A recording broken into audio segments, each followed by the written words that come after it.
Let's return to politics and talk to Labour's campaign coordinator, Pat McFadden, who joins me on the studio now.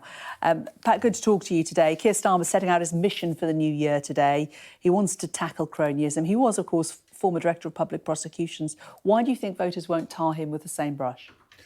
Well, I think in these things you do have to show, not tell. But one of the things he's saying today is that, for example, after losing some £7 billion to COVID fraud and waste, Labour's going to go after this money. We're going to have a special COVID fraud commissioner. We're going to make sure they've got the right powers. We suspect the government just kind of wants this to go away and turn the page on it, but we're determined to go after as much of this money as we can possibly get, because it was the taxpayers' money.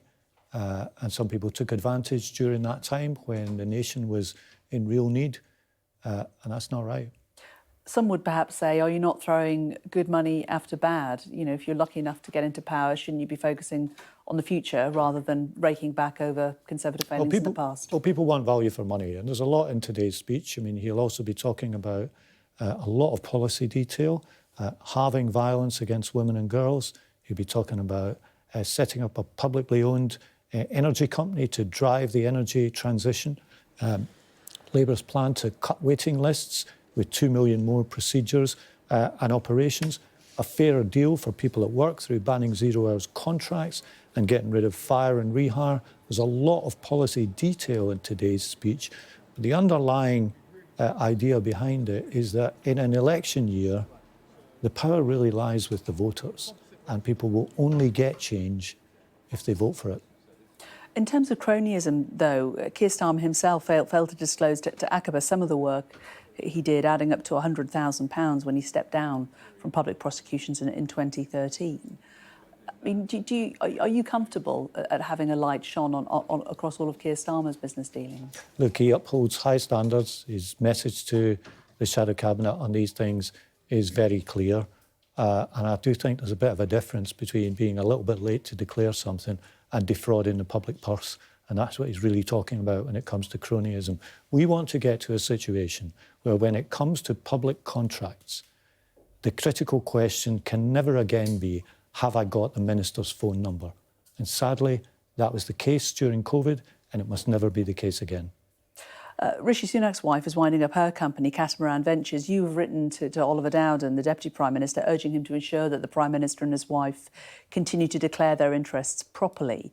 Are you trying to create political capital here, trying to create a whiff of something when there isn't something to them? Well, this is a company that invested in a lot of other companies that were very fortunate in getting help from the taxpayer.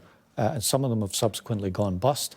And the fund that they were funded from has ended up investing in a number of companies that have gone bust. And we just want to make sure that everything is properly declared here as this venture now winds up. And that's the purpose of my letter today. But there's no suggestion that it hasn't been properly declared? Well, I don't know. The Prime Minister's already had to correct past appearances when things weren't properly dealt with. And we want to make sure that's not the case this time. Looking ahead to Keir Starmer's speech, you know, pushing ahead to Labour's plans for the next year, how do you feel about Reform UK leader Richard Tice yesterday? He talked about the country facing Starmergedon if it elects Labour. Well, look, I think when it comes to the Reform Party, they seem to be scaring the wits out of the Tory party, half of whom... They're not scaring the wits out of the Labour Party. Half of whom are terrified of... There are lots of people who will support reform who could have voted Labour in the past. Well, I think half the people in the Tory party want Nigel Farage to join them. The other half are terrified that he won't. I would say I understand why people are disillusioned with the Conservatives. We've had 14 years and all the record that people have seen with the economic legacy that the next government will inherit. But there's only one way to get change, and that's for people to vote Labour in this election year. And in terms of economic legacy, we've seen a lot of banks announced yesterday that mortgage interest rates are going to start falling again. If there's not quite the economic mortgage time bomb that Labour have talked about when it comes to the time of the election, that's going to be difficult for Labour, isn't it? if Rishi Sunak leaves it long enough for the economy to start to recover and people's mortgage rates to start to go back down again? Well, he might wait and wait and wait and hope that something will turn up. But I don't think there's any point in 5 more months of the Conservatives, let alone 5 more years.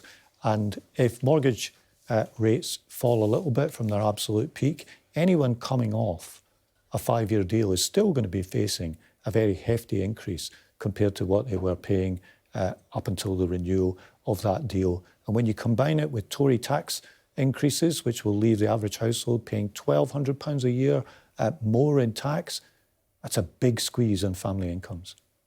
OK, Pat McFadden for Labour. Good to talk to you. Thank you very much. Thank you.